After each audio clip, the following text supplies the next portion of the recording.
ఇక్కడ చెప్పబడినటువంటి లేఖన భాగము బీదల గురించి ధనవంతుల గురించి కాదు, ఉన్నోరు గురించి లేనుని గురించి కాదు. ఇక్కడ ప్రేమ దేవుని బిడ్డలారా చక్కగా రాయబడిన మాట ఏంటంటే కలిగిన ప్రతి వానికి ఇయ్యబడును అనుంది. ఆ మాట చూస్తారు మీరు, గమనించాలి బాగా. ఇయ్యబడును అన్నాడు. మాట్లాడుతుంది ఎవరు? దేవుడు. యేసయ్య మాట్లాడుతున్నాడు. యేసయ్య ఇయ్యబడును అని చెప్తున్నాడు. అంటే అర్థం ఏంటంటే ఆల్రెడీ ఆయన ద్వారా మనకి ఎన్నో వచ్చాయి, ఆయన మనకెన్నో ఇచ్చాడు, ఆయన మనకెన్నో అనుగ్రహించినాడు. ఆయన అనుగ్రహించినటువంటి వాటిని దేవునికి ఇచ్చు విషయంలో, వాటిని మనము రెన్యువల్ చేసుకునే విషయంలో మనము గనక ఒక్క తలాంతుడు మాదిరిగా ఉండిపోతే ఉన్న తలాంతు కూడా మన విషయం నుంచి తీసివేయబడుతుంది అని దాని అర్థమవుతుంది అనుకో. దేవుడు ఒకరికి 5 ఇచ్చాడు, ఒకరు 2 ఇచ్చాడు, ఒకరికి 1 ఇచ్చాడు. 5వాడు 5 చేశాడు, డబల్ అయింది. 2వాడు 2 చేశాడు, డబల్ అయింది. 1వాడు మాత్రం 1లో ఉండిపోయాడు. అది కూడా దాచిపెట్టి దేవుని మీదనే అబండాలు నిందలు మోపుతున్నాడు. నువ్వు విత్తని చోట కొయ్యవాడవని తెలుసు కదా, నాకు ముందే తెలుసు. నువ్వు ఇచ్చినది మళ్ళీ అడుగుతావని నాకు ముందే తెలుసు. కాబట్టి నీతో తీసుకోవడం ఎందుకు, మళ్ళీ ఇవ్వడం ఎందుకు, కాబట్టేనే నీకోసమే దాచిపెట్టానని చెప్పు.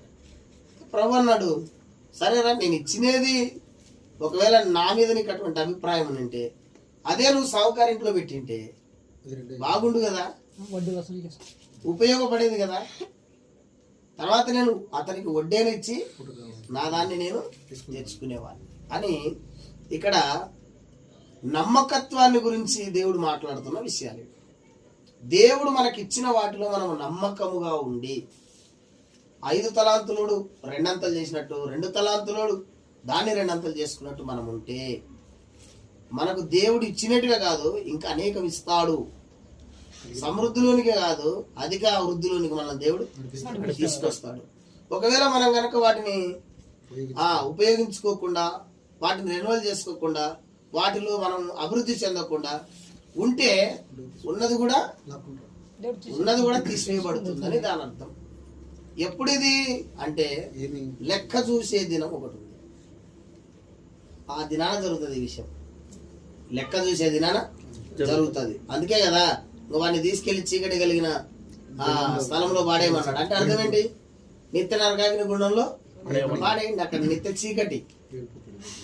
చీకటి, అగ్ని, ఏడుపును, అంటే వేదనకరమైన స్థలం.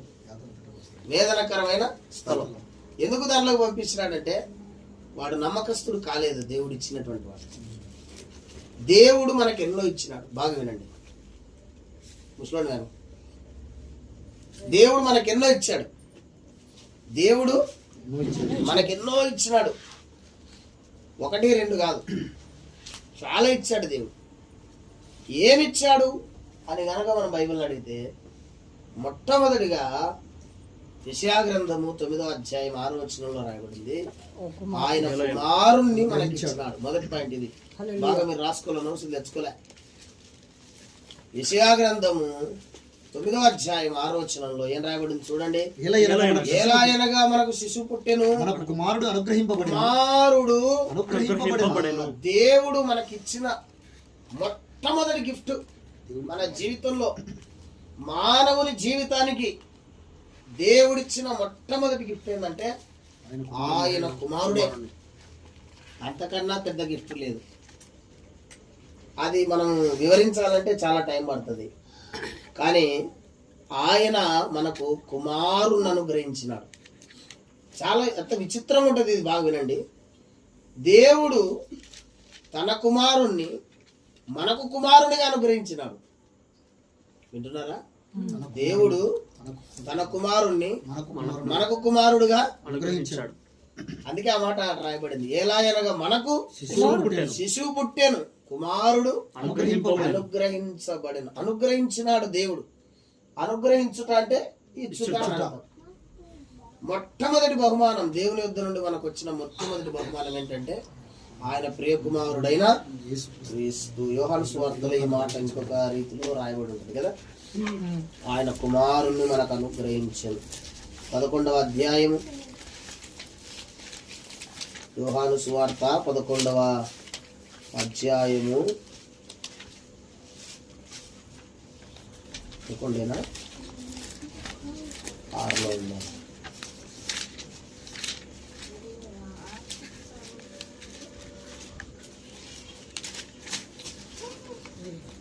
కుమారుణ్ణి మనకు అనుగ్రహించాను నిత్య జీవం పొందినట్లు. చూడండి 3వ అధ్యాయం 16వ వచనాన్ని చదువుకుందాం. యోహాను సువార్త 3:16. దేవుడు లోకమును ఎంతో ప్రేమించెను కాగా ఆయన తన అద్వితీయ కుమారునిగా పుట్టిన విశ్వాసముంచు ప్రతివాడు నశింపక నిత్య జీవం పొందునట్లు ఆయనను మనకు అనుగ్రహించెను కదా, ఆయనను మనకు అనుగ్రహించెను. దేవుని స్తోత్రం చెప్పండి. కుమారుణ్ణి ఆయన మనకు అనుగ్రహించినాడు. బాగా విందాం. ఎవరిని అనుగ్రహించినాడు? కుమారుణ్ణి. ఆయన కుమారుణ్ణి మనకు కుమారునిగా ఆయన అనుగ్రహించినాడు. ఎందుకంటే ఆయన కుమారుని ద్వారా అనేకులను ఆయనకు కుమారులుగా చేసుకోవాలని. దేవునికి స్తోత్రం. ఇది ఆయన కుమారుడు వచ్చాడు, అనేకులను దేవునికి కుమారులుగా చేయడానికి వచ్చాడు, చేశాడు కూడా. ఎఫెసీయులకు రాసిన పత్రిక, మీరు ఈ రెఫరెన్స్ బాగా రాసి పెట్టుకోవాలి. ఒకదానికొకటి చాలా చక్కగా లింక్ ఉంటాయి. ఎఫెసీయులకు రాసిన పత్రిక 1వ అధ్యాయము 6వ వచనంలో మనకి ఇలా రాయబడి అది కనబడుతా ఉంది. ఒకసారి మనం యేసుక్రీస్తు ద్వారా తనకు కుమారునిగా స్వీకరించుటకై ఎట్లనగా తన ప్రియనియందు తాను ఉచితంగా మనకు అనుగ్రహించిన తన కృపా మహిమకు కీర్తి కలుగునట్లు తన చిత్త ప్రకారమైన దయా సంకల్పం చొప్పున యేసుక్రీస్తు ద్వారా, ఆ మాట యేసుక్రీస్తు ద్వారా అనగా తనకు కుమారులుగా స్వీకరించుట, ఆయన కుమారుని ద్వారా మనల్ని ఏం చేశాడు? ఆయనకు కుమారులుగా అనుగ్రహించుకున్నాడు. అంటే మనల్ని చేసుకున్నాడు. ఆయన కుమారుడు వచ్చి మనల్ని ఆయనకు కుమారులుగా అనుగ్రహించినాడు. ఆయన తన కుమారుని మనకు కుమారుడుగా ఇస్తే ఈ కుమారుడు మనల్ని కుమారులుగా చేసి ఆయనకు అనుగ్రహించినాడు. దేవునికి స్తోత్రం. ఎంత అద్భుతమైనటువంటి విషయాలు ఇవి. దేవునికి స్తోత్రం కలుగు. అవును, కుమారులమైతే మనకు మరి ఏం కలుగుతుందంటే ఆ యోహాను సువార్త 3:16 నిత్య జీవం. ఆయన ద్వారా మనకు నిత్య జీవము. నిత్య జీవం ఒక్కటే కాదు, కుమారులమైతే మనం వారసులం. గలతీలకు రాసిన పత్రిక 4వ అధ్యాయం 6-7 వచనాలను చదువుకున్నాం. గలతీ 4:6-7. మరియు మీరు కుమారులైనందున నాయనా తండ్రి అని మొరపెట్టు తన కుమారుని ఆత్మను దేవుడు మన హృదయంలోనికి పంపెను. కాబట్టి నీవిక దాసుడవు కావు కుమారుడవే. ఎవరివి? కుమారుడవైతే దేవుని ద్వారా వారసుడు. అంటే పరలోక వారసులుగా దేవుడు మనల్ని చేశాడు. దేవునికి స్తోత్రం. నిత్య జీవానికి వారసులుగా చేస్తున్నాడు. నిత్య స్వాస్థ్యానికి వారసులుగా ప్రభు మనల్ని చేశాడు. దేవునికి స్తోత్రం. చెప్తాం, ఆయన మనకు కుమారుని అనుగ్రహించాడు. ఆ కుమారుడు మనలను తండ్రి అయినటువంటి దేవుని కుమారులుగా అనుగ్రహించినాడు. అంటే దీని అర్థం ఏంటంటే దేవుడు మనల్ని రక్షించినాడు, మనం అనేకులను రక్షకుడైన యేసు యొద్దకు నడిపించినాడు. దేవునికి స్తోత్రం. ఆయన మనల్ని కుమారులుగా కుమార్తెలుగా మనల్ని ఆయన చేసుకున్నాడు. మనం అనేకులను ఆయన కుమారులుగా కుమార్తెలుగా చేసేటట్టు సువార్త ద్వారా వాళ్ళని దేవుని దగ్గరికి నడిపించాలి. దేవునికి స్తోత్రం. ఇది విషయం అన్నమాట. మొదట దేవుడు మనకి ఇచ్చినటువంటి ఆశీర్వాదం ఏంటంటే ఆయన ప్రియ కుమారుణ్ణి మనకి ఇచ్చినాడు. దేవునికి స్తోత్రం కలుగు. దేవునికి స్తోత్రం. ఆయన ప్రియ కుమారుని ద్వారా మనకి ఏమి ఇచ్చినాడంటే ఆయన మారు మనసు ఇచ్చినాడు. ఏమిచ్చినాడు? ఫస్ట్ కుమారుని ఇచ్చినాడు. కుమారుని ద్వారా అంటే కుమారుడు మనకేమి ఇచ్చినాడంటే మారు మనసు ఇచ్చినాడు. ఏమిచ్చినాడు? మారు మనసు ఇచ్చినాడు. మారు మనసు అంటే రక్షణ ఇచ్చినాడు. ఏమిచ్చినాడు? రక్షణ ఇచ్చినాడు. నువ్వెందుకు మారినావంటే ఇంకా అందరిని మార్చాలని. నువ్వెందుకు రక్షింపబడ్డావంటే అనేకులను రక్షణలోనికి, రక్షణ వైపుకు రక్షకుని దగ్గరికి నడిపించాలి. నడిపించటానికి. దేవునికి స్తోత్రం కలుగును. కుమారుడు ఏమి ఇచ్చాడు మనకు? కుమారుడు ఏమి ఇచ్చాడు మనకు? మారు మనసుని ఇచ్చాడు. అందుకే మత్తయి సువార్తలోనే 3వ అధ్యాయంలో ప్రియమైన దేవుని బిడ్డలారా 7వ వచనం చివరిలో ఉంటది, రాబు ఉగ్రతను తప్పించుకున్నటకు మీకు బుద్ధి చెప్పిన వాడెవడు? మారు మనసుకు తగిన ఫలములను ఫలించుడి. మారు మనస్సు అనే విషయంలో మనం ఫలించాలి. దేవునికి స్తోత్రం.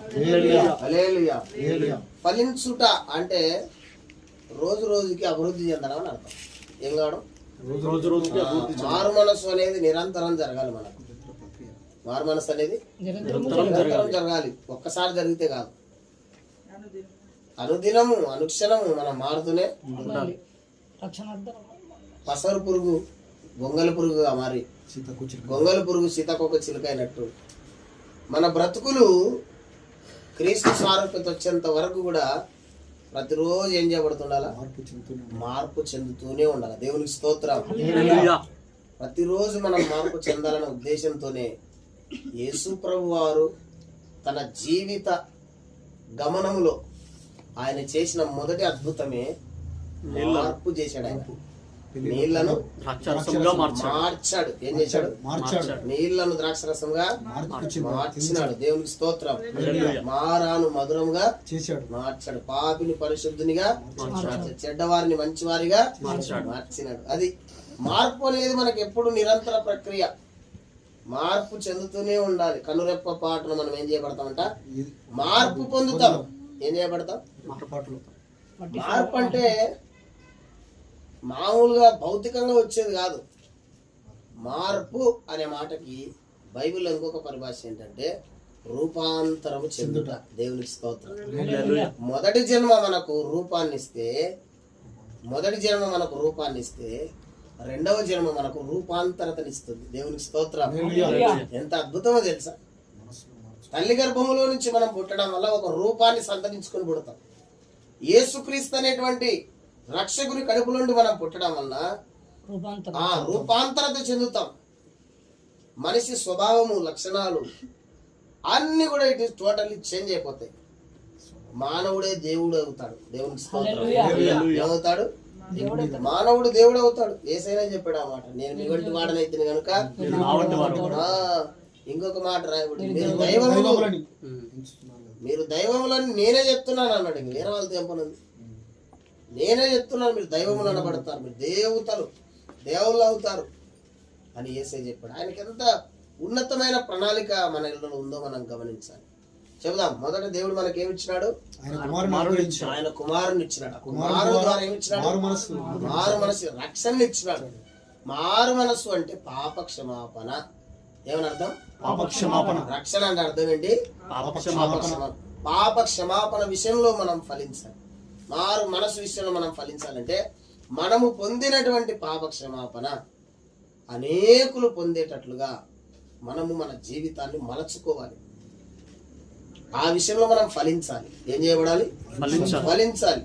మారు మనసుకు తగిన ఫలము అంటే అభివృద్ధి. ఏం ప్యాటర్న్ అయిపోయిందా? ఫలము అంటే అర్థం ఏంటి? మల్టిప్లై అవ్వాలి. ఫలం అంటే అర్థం ఏంటి? ఫలము అంటే అర్థం ఏంటి? ఫలం అని దేన్ని అంటారు? రిజల్ట్. ఫలం అని దేన్ని అంటారు? మీరు ఫలం అని దేన్ని అంటారు? ఫలము అని దేన్ని అంటాం మనం? చెప్పండి.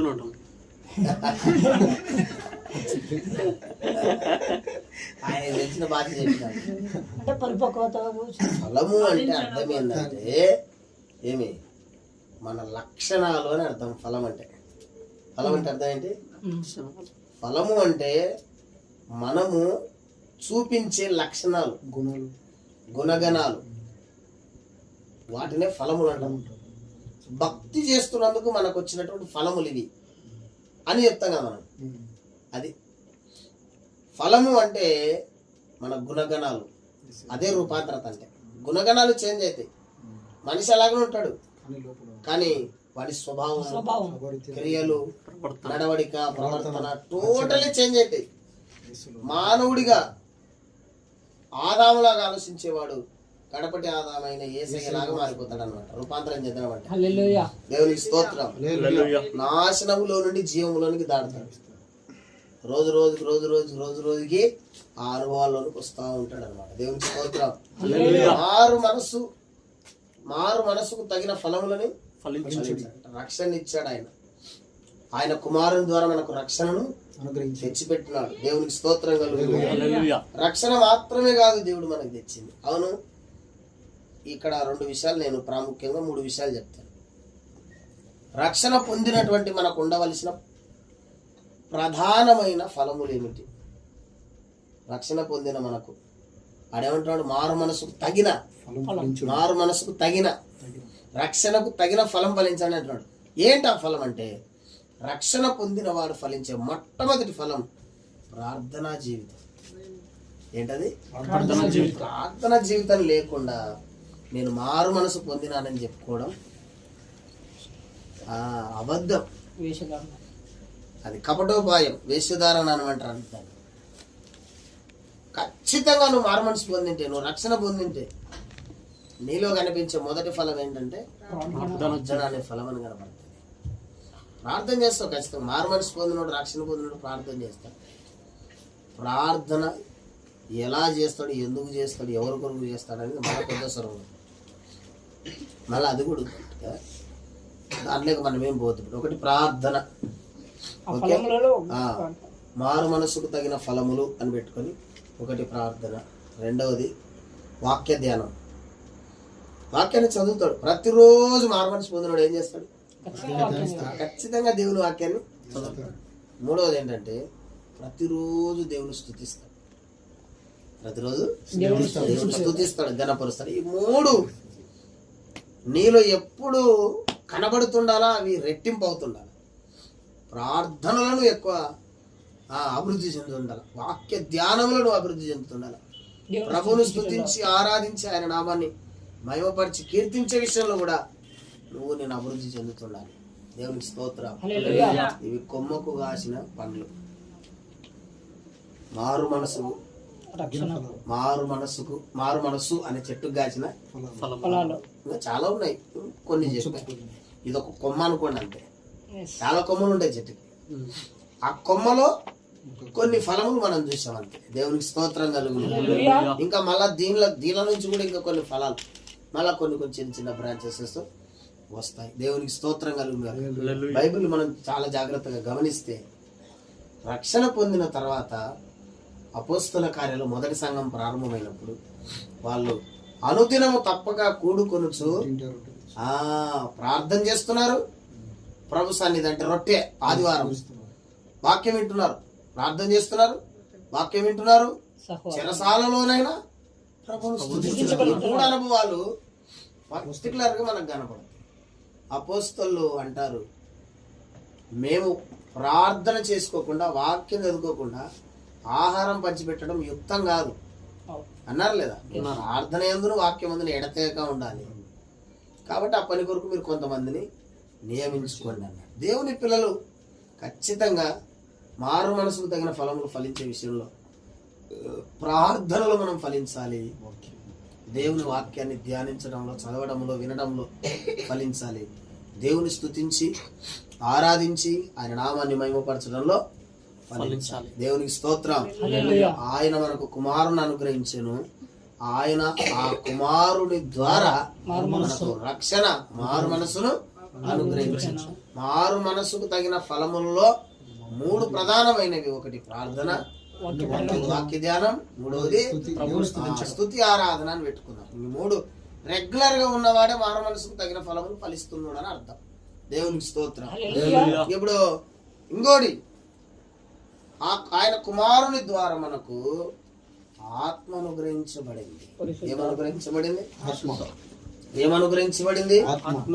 యోహాను సువార్తలోనికి రండి దయచేసి. పరిశుద్ధాత్మను కూడా ఆయన మనకు అనుగ్రహించినాడు. యోహాను సువార్త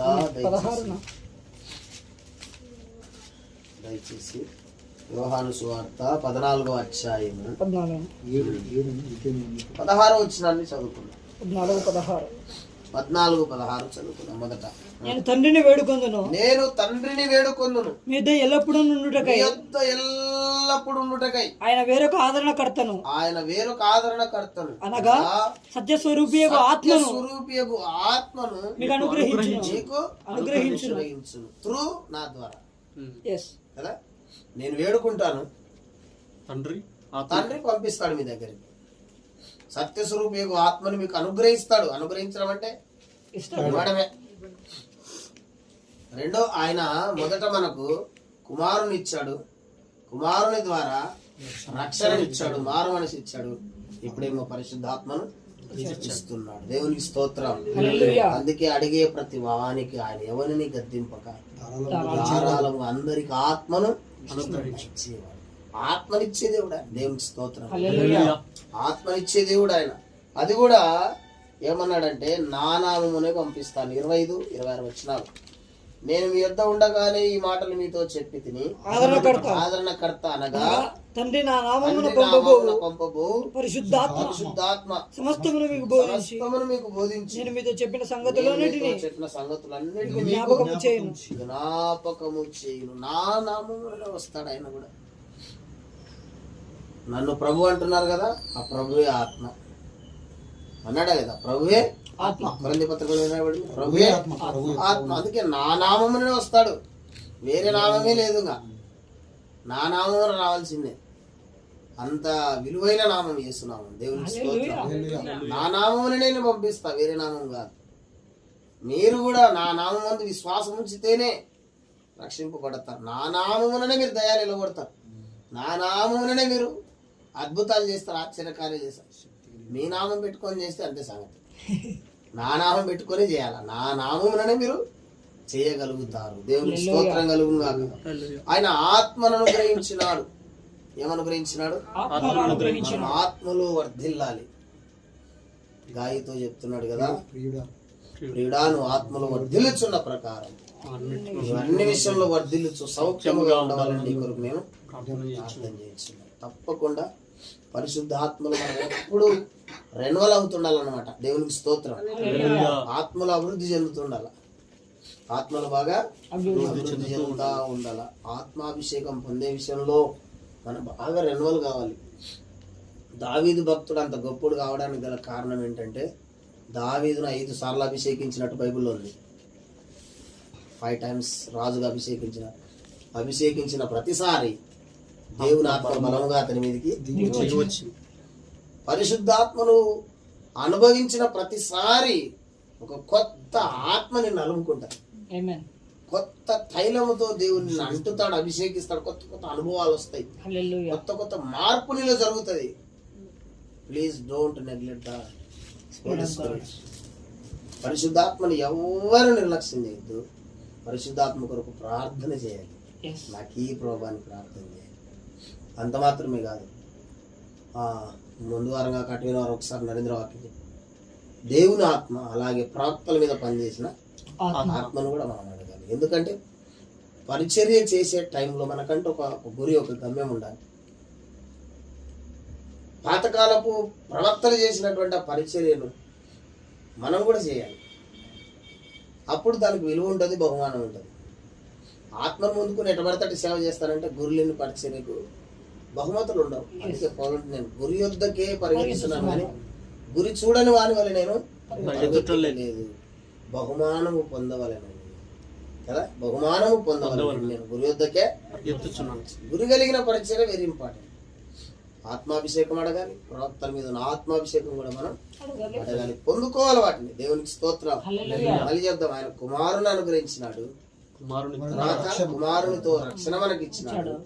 రక్షణ వరకే కాదు, ఆ రక్షణను మనం కొనసాగించుకుని ఆ రక్షణలో ఎదుగు నిమిత్తమే పరిశుద్ధాత్మని దేవుడు మనకు అనుగ్రహించినాడు.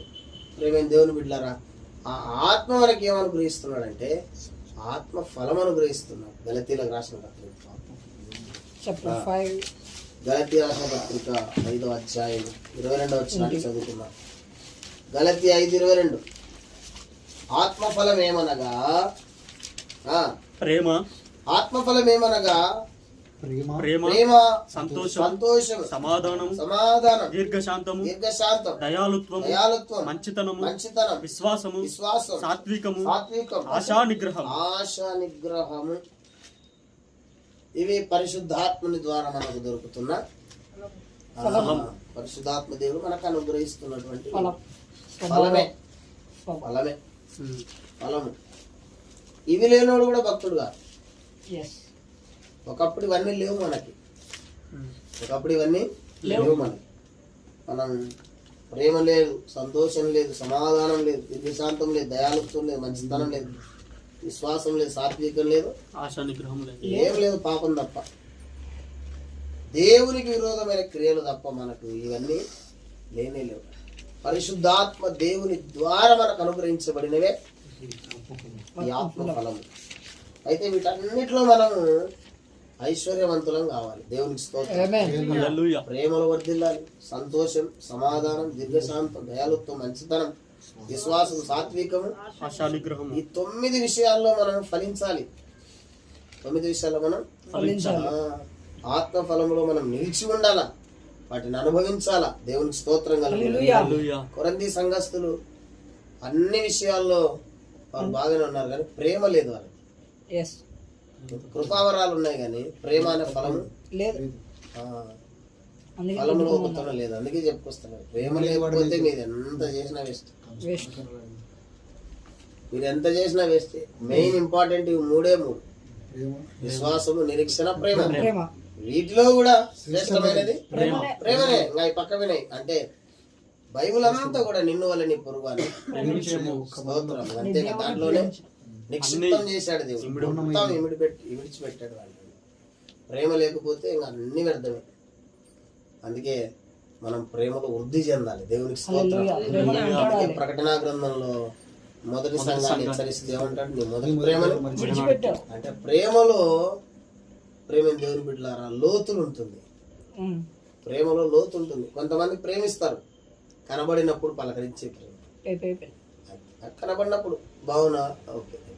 ఇంకొంతమంది ప్రతిరోజు వాళ్ళ గురించి ఆలోచిస్తుంటారు, అదొకటి. ఏదైనా అవసరం ఉన్నప్పుడు సాయం చేస్తారు. కొంతమంది సొంతం తన ఇంటిలో ఉన్న వారిలాగా ప్రేమిస్తారు. యేసయ్య అలాగే ప్రేమించాడు మనం. దేవునికి స్తోత్రం. హల్లెలూయా.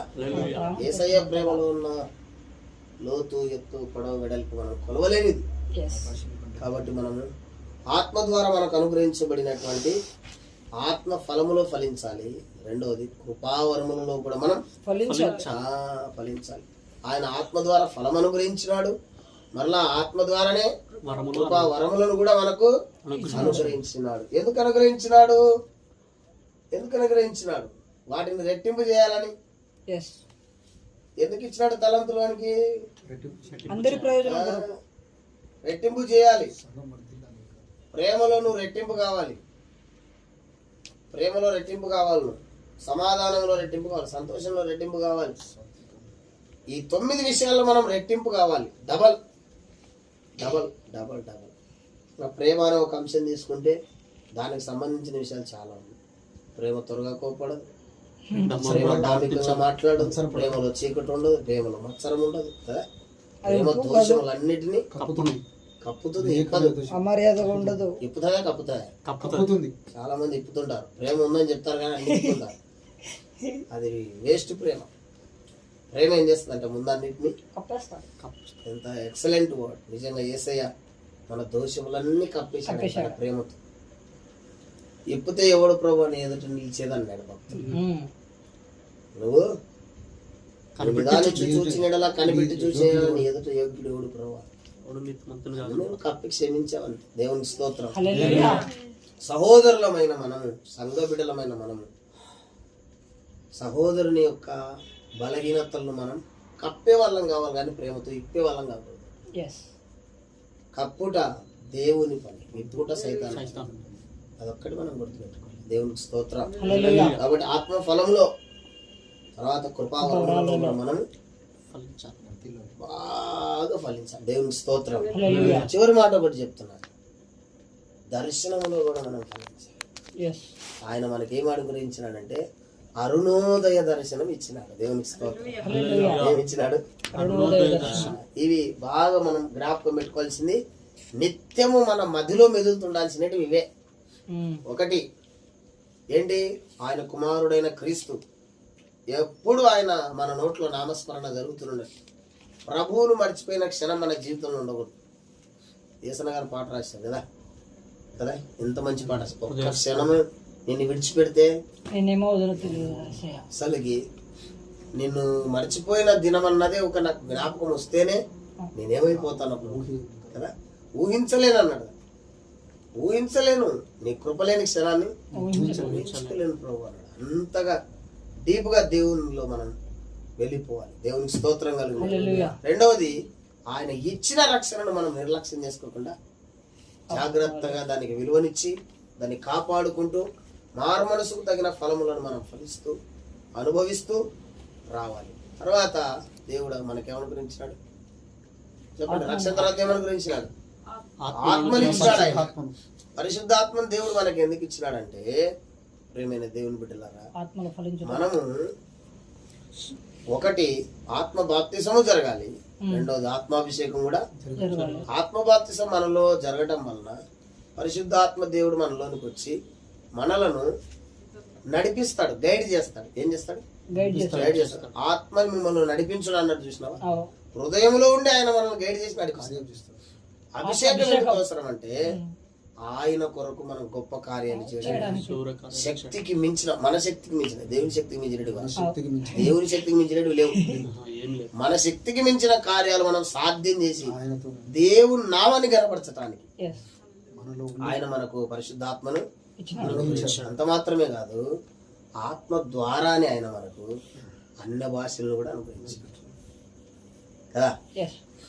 వారిలో ఒక్కొక్కరి మీద వరాలుగా వాక్శక్తి వారికి అనుగ్రహించిన కొలది ఏం చేసిన వాళ్ళు ఏమి నిర్లక్ష్యం చేయొద్దు. అన్నిటిని మనం అనుభవించాలంతే. దేవుడు మనకి ఇచ్చినాడు, వాటిని అనుభవించాలంతే. దాచిపెట్టుకోకూడదు, మల్టిప్లై చేయాలి, రెట్టింపు చేసుకోవాలా. అప్పుడు దీవించబడతావు. రేపు న్యాయపీఠం ముందు పోయినప్పుడు కూడా మనకు బహుమానాలు అందించబడతాయి. దేవునికి స్తోత్రం. తర్వాత ఏమి ఇచ్చినాడు ఆయన? ఆ ఆత్మ ద్వారానే కృపావరములను కూడా మనకు అనుగ్రహించినాడు. ఆయన నామ మహిమార్థమై కూడా ఆయన సారూప్యతలోనికి రావటానికే, సంపూర్ణ సిద్ధి పొందడానికే అవి మనకు అనుగ్రహించబడినాయి. చివరిగా ఏంటంటే, ఆయన దర్శనములో మనకు అనుగ్రహించినాడు. దర్శనం అనుగ్రహించినాడు. అరుణోదయ దర్శనం వారికి కలిగింది కదా. అరుణోదయ దర్శనం. దర్శనం ఇది వెరీ ఇంపార్టెంట్. చాలా మంది ఇటుకు వచ్చి ఆగిపోతున్నారు కదా, దర్శనం లేకుండా పోతున్నారు. యేసుప్రభు అనుగ్రహించబడ్డాడు, ఆయన ద్వారా రక్షణ అనుగ్రహించబడింది, ప్రార్థన జీవితం కలిగి ఉన్నారు, వాక్య ధ్యానం కలిగి ఉన్నారు, ప్రభును స్తుతిస్తున్నారు, ఆరాధిస్తున్నారు. ఆయన ద్వారానే పరిశుద్ధాత్మ, ఆ ఆత్మ ద్వారానే ఫలము, వరములు, తర్వాత అన్న భాషలు మాట్లాడే ఇవన్నీ అనుభవిస్తున్నారు. కానీ దర్శనం దగ్గరికి వచ్చేసరికి వాళ్ళు వ్యర్థులైపోతున్నారు. ఇది మనకు అనుగ్రహించబడిన గొప్ప కృప. దేవునికి స్తోత్రం. ఇది ఎవ్వరికి లేనటువంటి గొప్ప కృప. మనం దర్శన విషయంలో కూడా రెన్యువల్ కావాలి. రోజు రోజు చెక్ చేసుకోవాలన్నమాట మనం ఇవన్నీ విషయాలు. చాలా మంది అంటారు, ఏదన్నా ప్రార్థనలో కూర్చుంటే 5 నిమిషాలు అయిపోతుంది ప్రార్థన అంటే. నీకు చేయనీకి వచ్చే కదా ప్రార్థన, చేయనీకి వచ్చే కదా 5 నిమిషాలు ఎట్లా అయిపోతుంది ప్రార్థన? 5 నిమిషాలు ఎట్లా అయిపోతుంది అంటే, నువ్వు దాని లోపలికి వెళ్ళటంలే కాబట్టి అయిపోతుంది. నువ్వు నెమ్మదిగాను, సుఖముగాను, సౌఖ్యముగాను ఉండు నిమిత్తం మనుషులందరి కొరకు మొదట ఏమన్నాడు? మనుషులందరి కొరకు ప్రార్థన చేయమన్నాడు. నశించిపోతున్న ఆత్మలన్నిటి కొరకు ప్రార్థన చేస్తా చేస్తా చేస్తా ఎంత టైం అయిపోతుంది. మళ్ళీ రాజులు వచ్చింది, అధికారులు వచ్చింది కదా, అందరినీ జ్ఞాపకం చేసుకుంటాం. మన బంధువులు వచ్చి, స్నేహితులు వచ్చి, శ్రేయభిలాసులు వచ్చి, సంఘబిడ్డలు వచ్చింది. ఈజీగా 1 గంట అయిపోయింది. ఎక్కువసేపు మోకాళ్ళ మీద ప్రార్థన చేయాలంటే ఇవన్నీ మనకు ప్రార్థన ఉన్నప్పుడు జ్ఞాపకం రావు. ఇవి తప్ప వేరే జ్ఞాపకం పెట్టుకునే ఉంటారు రావు. ప్రభువా సమస్యల్లో ఉన్నప్పుడు ఇదే ఎత్తినాం అనుకో, అదే ఉంటుంది. ఇంకా అంతే, అది పక్కన పెట్టు. ప్రభు అన్నాడు, మొదట నా నీతిని, నీకేది అవసరమో నేను ఇస్తా, ఇచ్చే టైంకి ఇస్తా, అంతే. నేను ఇచ్చినప్పుడు నువ్వు తీసుకో, అప్పుడు అది నీకు క్షేమం, నీకు ఆశీర్వాదకరంగా ఉంటుందని దేవుడు చెప్పాడు. దేవునికి స్తోత్రం. హల్లెలూయా. దర్శనం విషయంలో కూడా మనం అభివృద్ధి చెందాలి. దేవుడు ఆయన కుమారుని ద్వారా మనకు దర్శనాన్ని కూడా ఇచ్చినాడు.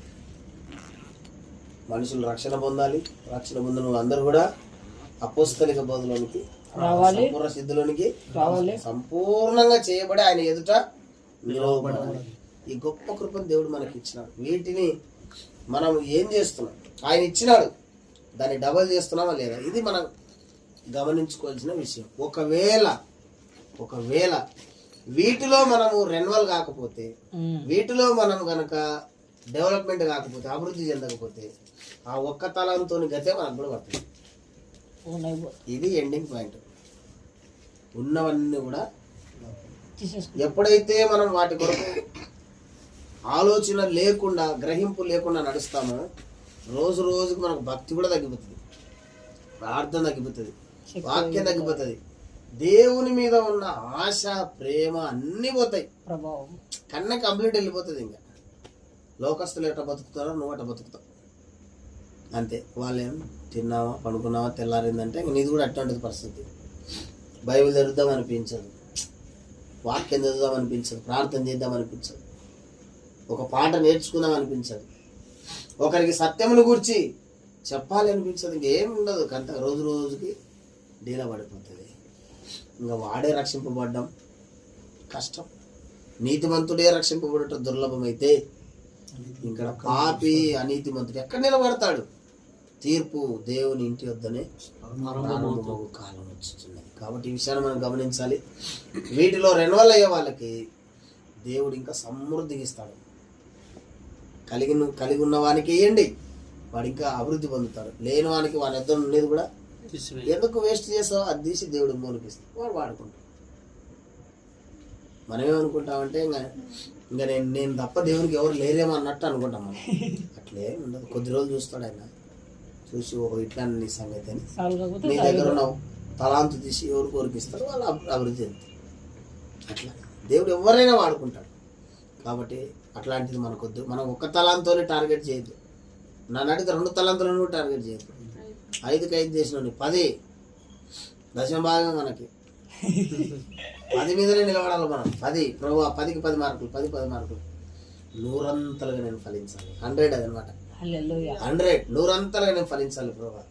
దేవుళ్ళు ఫలించాలి, రక్షణలో ఫలించాలి, మేము ఆత్మలో ఫలించాలి, ఫలములో, ప్రభావరాల్లో, తర్వాత వచ్చేసి నాకు ఇచ్చిన దర్శన విషయంలో. ఇవన్నీ మనం జ్ఞాపకం చేసుకుని ప్రతిరోజు వీటి కొరకు రోజు ప్రార్థన చేసినా 2-3 గంటలు ఈజీ చేయొచ్చు, ఈజీగా చేయొచ్చు. పొద్దున సాయంత్రం కొన్ని సగం పగలు చేయండి, సగం రాత్రి చేయండి. ఈజీగా గంట అయినా ప్రార్థన చేయొచ్చు. ప్రార్థన చేసేటప్పుడు ఎలాగానే తండ్రి నీకు వందనాలు అని ఇంకా మన సమస్య ఎత్తుకోకూడదు. కొద్దిసేపు ప్రభుని స్తుతించి రక్తాన్ని ప్రోక్షణం చేసుకుని శుద్ధీకరించబడి ఒక పాట, ఒక పల్ల